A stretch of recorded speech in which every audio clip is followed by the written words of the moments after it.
Evesham, a medieval battlefield town. From Swineland to the third largest abbey in England, Evesham's history stretches over 1,000 years. Originally a tiny market settlement and the location of one of the bloodiest battles of the Middle Ages, aptly named the Battle of Evesham, which is the town's most famous moment in its history. The town is located along the River Avon in the county of Worcestershire and is an agricultural heartland of the Midlands. Evesham's most famous crop is the asparagus. First grown in the later 18th century, the vegetable is a cultural icon of Evesham, with its own festival celebrated each year. In ages past, the town also featured at the time the third largest abbey in England before its destruction by the worst king of England, Henry VIII, in the 16th century.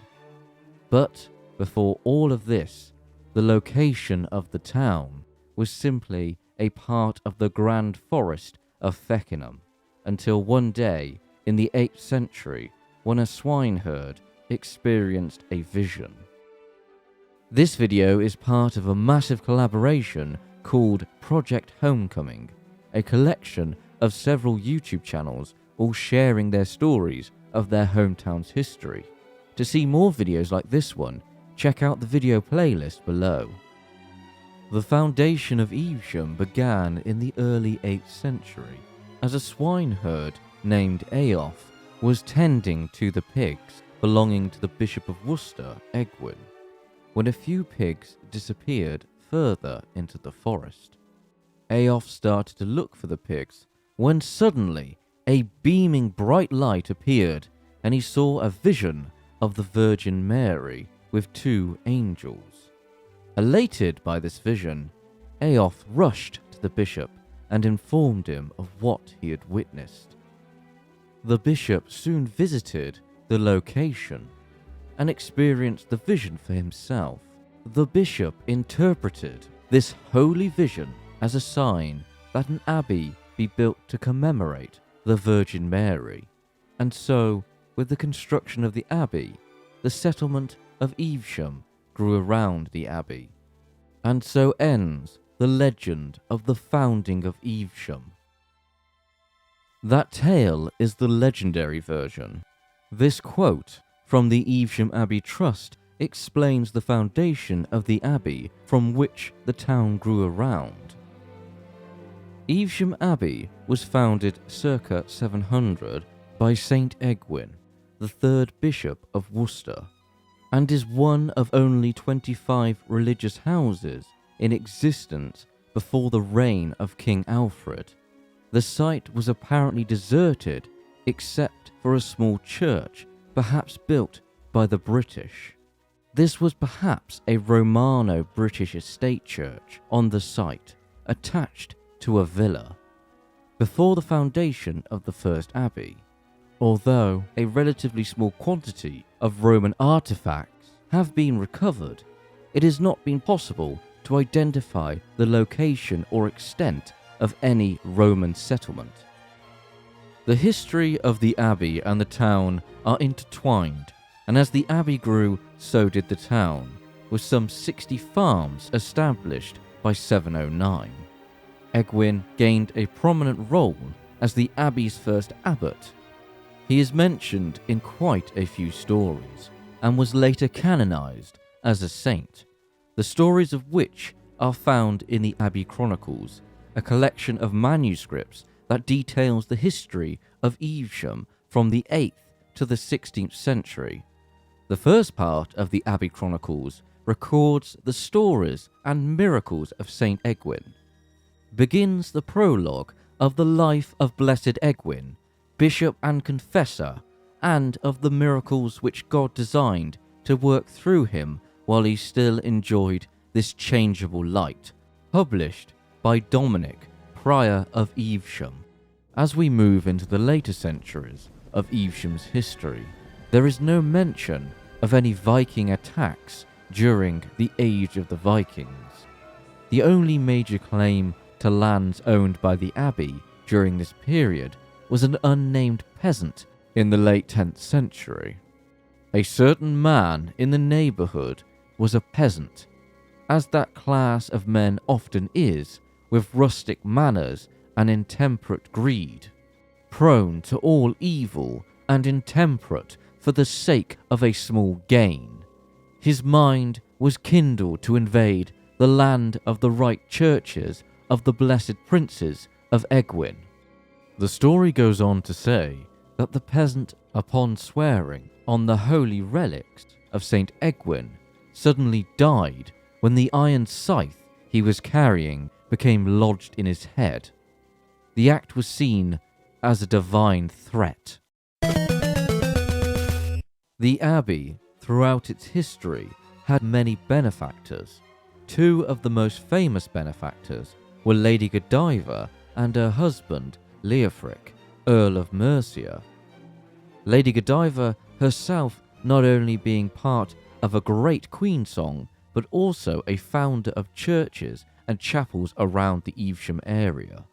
After her husband's death, she may have lived after the Norman conquest of England. She is mentioned in the Domesday book, which Evesham, like many places in England, were surveyed.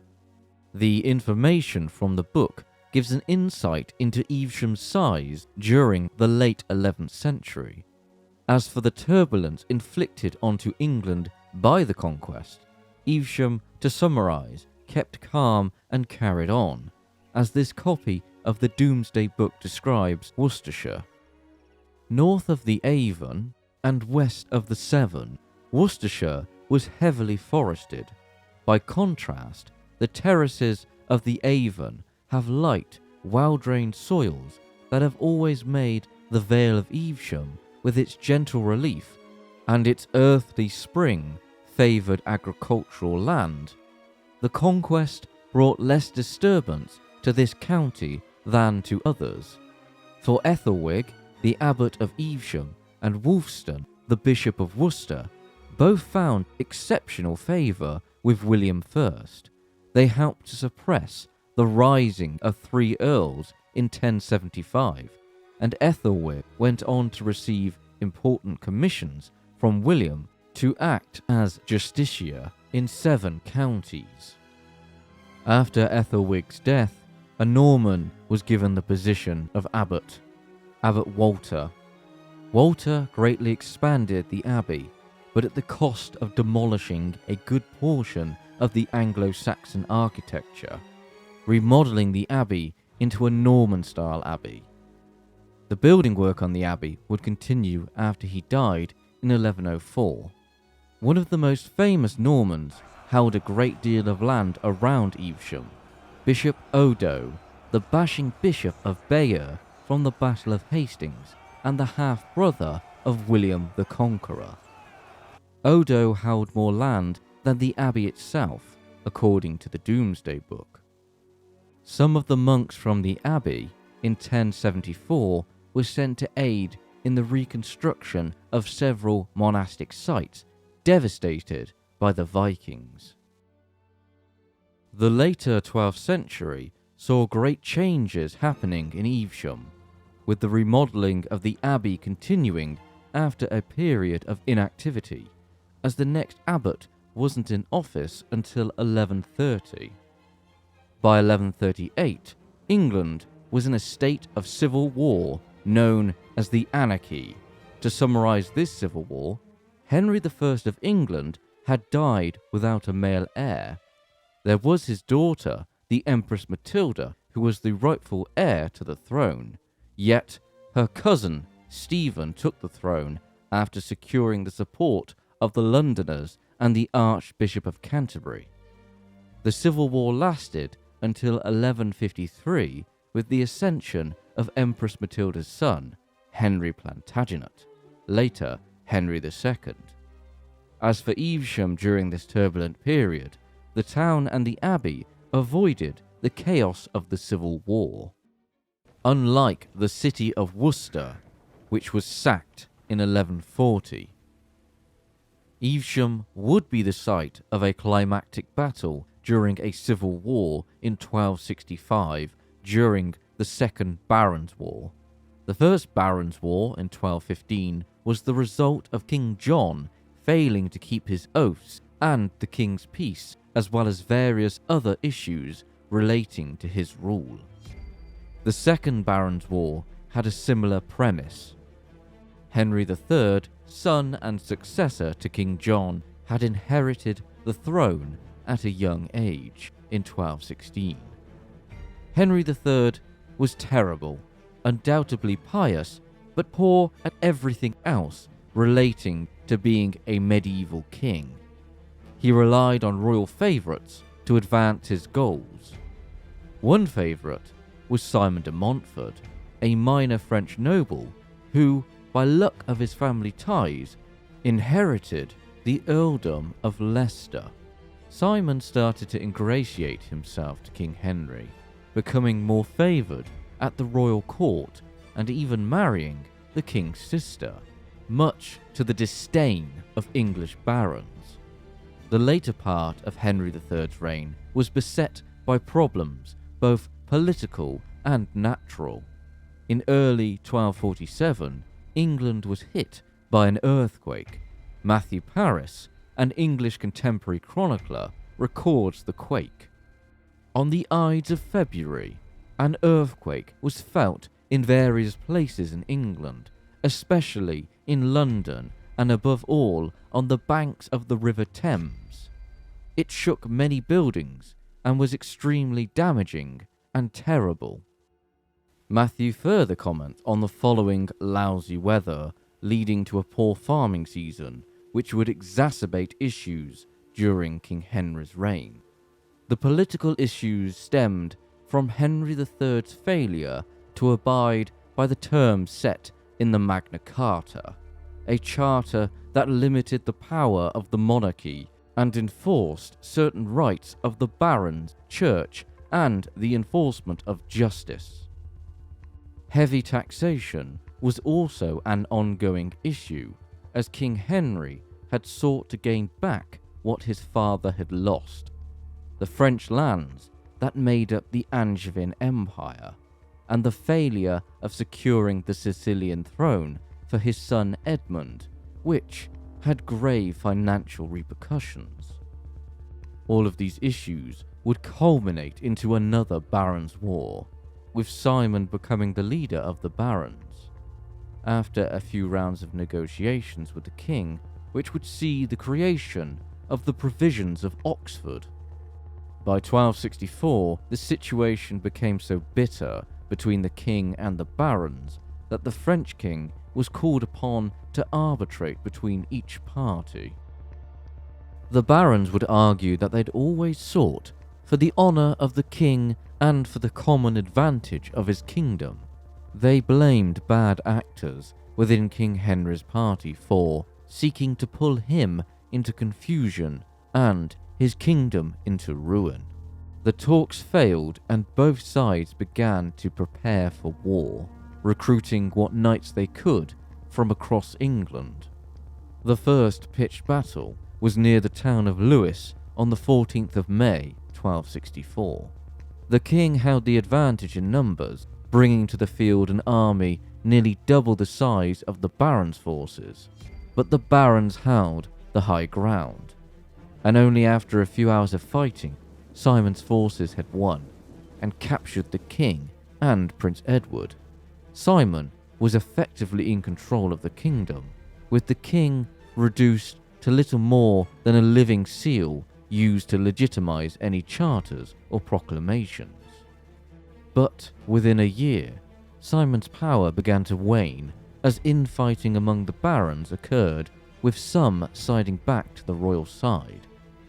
Prince Edward escaped and raised an army. Simon was cut off from London and headed towards his main base located at Kenilworth, with the king in tow. Prince Edward was already ahead of him and attacked Simon's forces at Kenilworth, before moving south towards Evesham, with Simon reaching the town on the 3rd of August 1265 and camping near the abbey. The next day, Prince Edward's army arrived north of the town, deploying his troops into 3 divisions and stationing them atop a hill. Some of Edward's troops began waving flags they had captured at Kenilworth, in either a ploy to trick Simon into thinking Edward's troops were friendly, or mocking Simon by suggesting that his reinforcements had already been defeated and no help was coming. A morale destabilizing tactic. Disheartened by this turn of events, Simon addressed his troops and prepared for battle. The estimated numbers for each side are 10 to 18,000 for Prince Edward's royal army and 4 to 6,000 for Earl Simon's.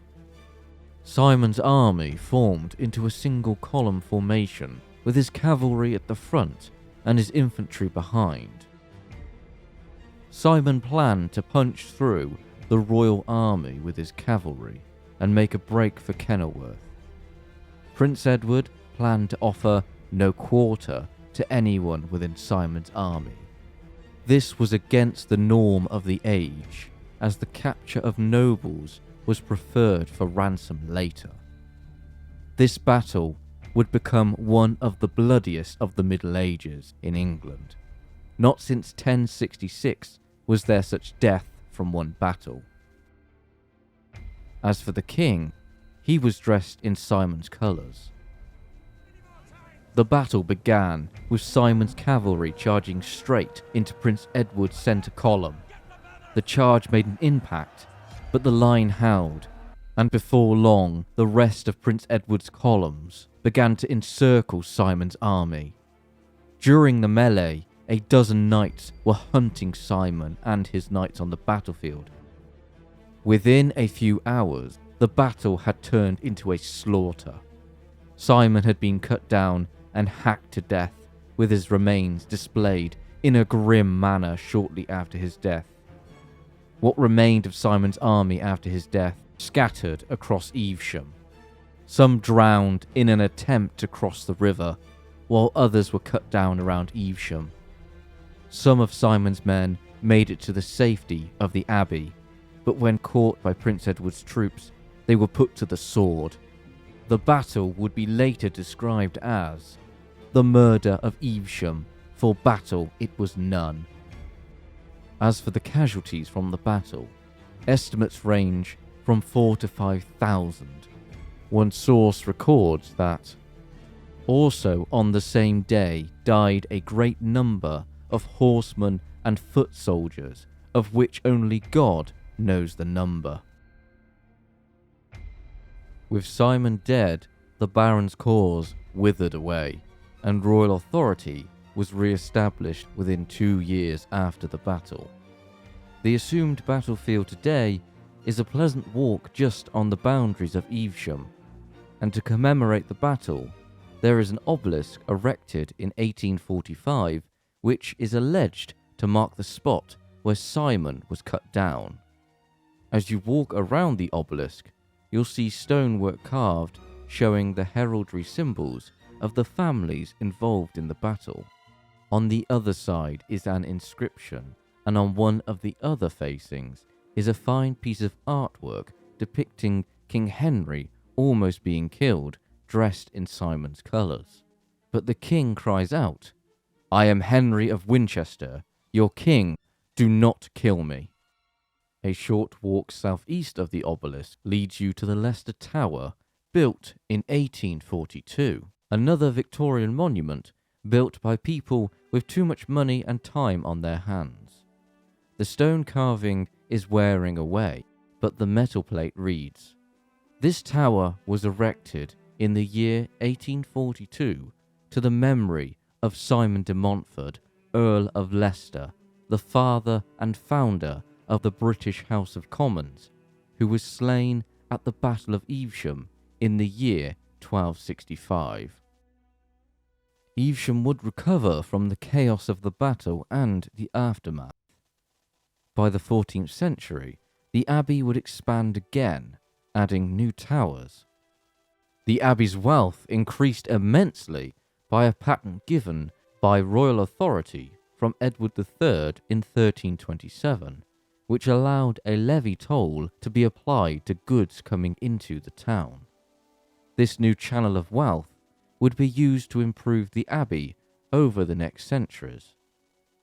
But the Black Death would impact the town, just as every other in England, claiming the lives of many residents. Evesham would recover, and by the 16th century, the abbey would be at its height of splendour. The most iconic remaining building of the abbey, still standing in Evesham today, the Bell Tower, built in 1538, shortly before the suppression of the abbey. By 1540, one of the grandest abbeys in England was now being dismantled, and parts of the abbey were sold to various buyers, as the quality of the stone was exceptional. Little remains of the once excellent abbey today. The Bell Tower and the almonry, which became the home of the last abbot, still stand today. What remains of the grand abbey is a cloister arch and some of the walls marking the start of one of the abbey's entrances. The Bell Tower didn't survive unscathed. Most of the bells were taken from the tower, and some were later restored after King Henry's reign.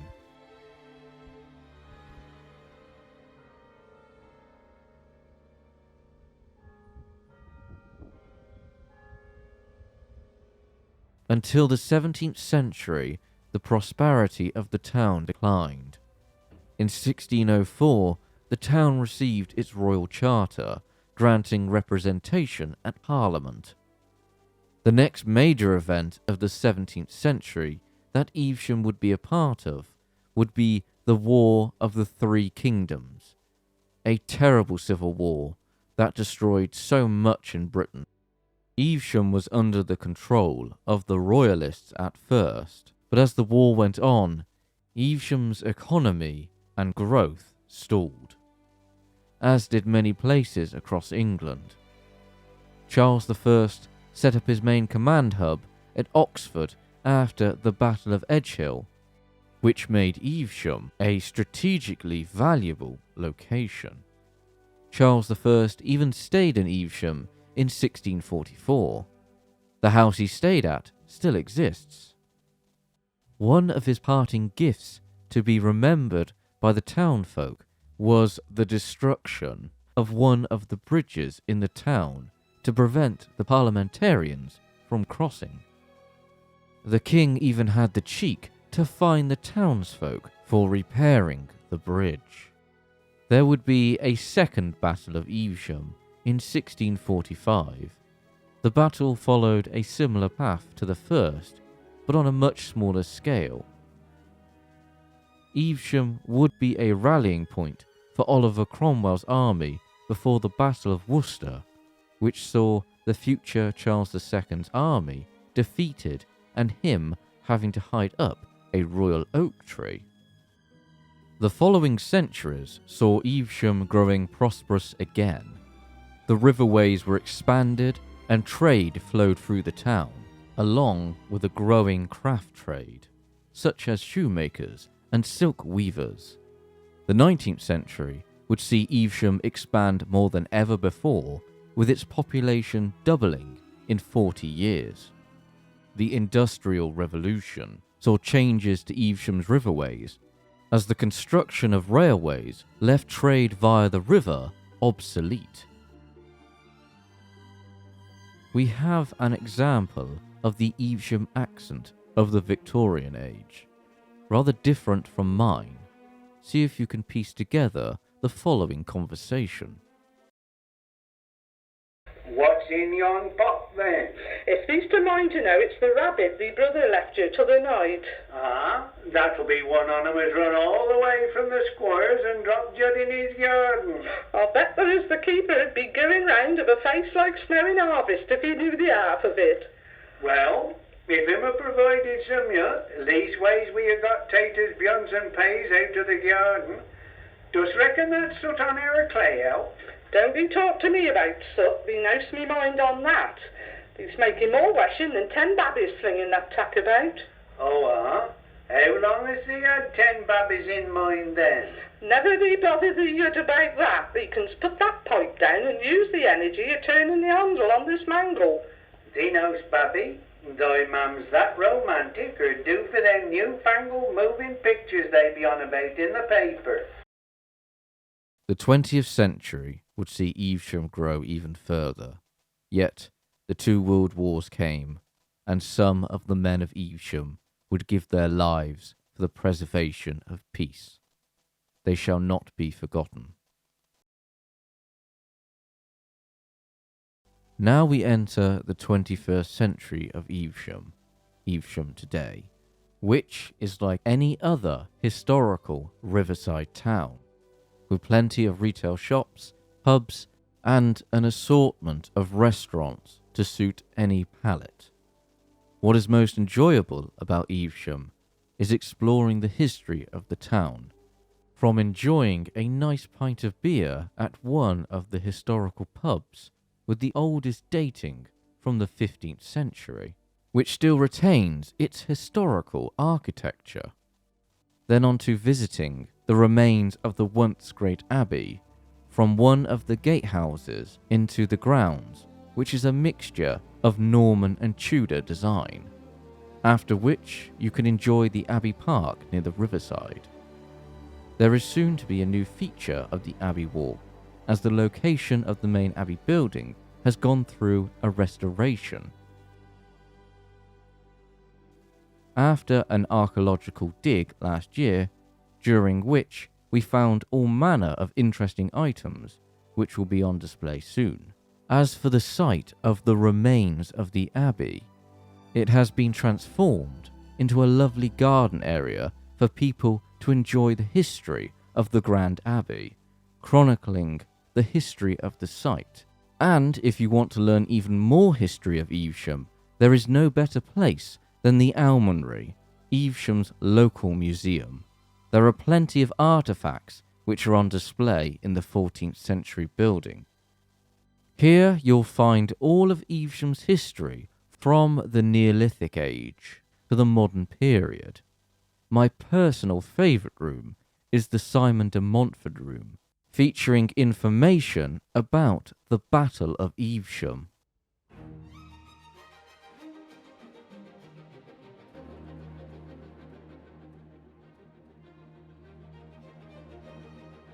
The Almonry also features a lovely garden with relics from the agricultural past, as well as numerous plants dotted around the garden. Coming in 2024, there will be a medieval herb garden showcasing herbs from various periods of the Middle Ages.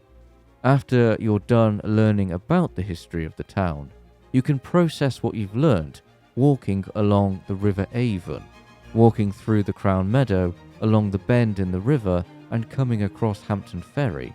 All of these locations were important to the growth of the town and were used extensively by the Benedictine monks when the abbey existed. If you're lucky enough to come to Evesham in May, you can enjoy the Battle of Evesham Medieval Market, a gathering of medieval reenactors living and fighting in their respective timelines, and a market that sells a variety of crafted goods and alcohol. And then in August, one of the biggest reenactments in England, where you can experience the Battle of Evesham as close to its historical authenticity as possible, along with a massive beer tent and market. So that concludes the history of Evesham, my hometown. A massive thank you to the Almonry staff who allowed me to film around the museum and provided information about Evesham. A big thank you to the Evesham Abbey Trust. It was a privilege and honour to participate in the archaeological dig last year on the Abbey site, with the help of the lovely team at Avon Archaeology. And finally, thank you to the English weather for providing at least some decent sunny days so I could film. And thank you all for watching. If you enjoyed this content, click the like button. And if you would like to support the channel, you can through Patreon or YouTube channel membership, most of the funds go towards creating historical artwork. Cheers.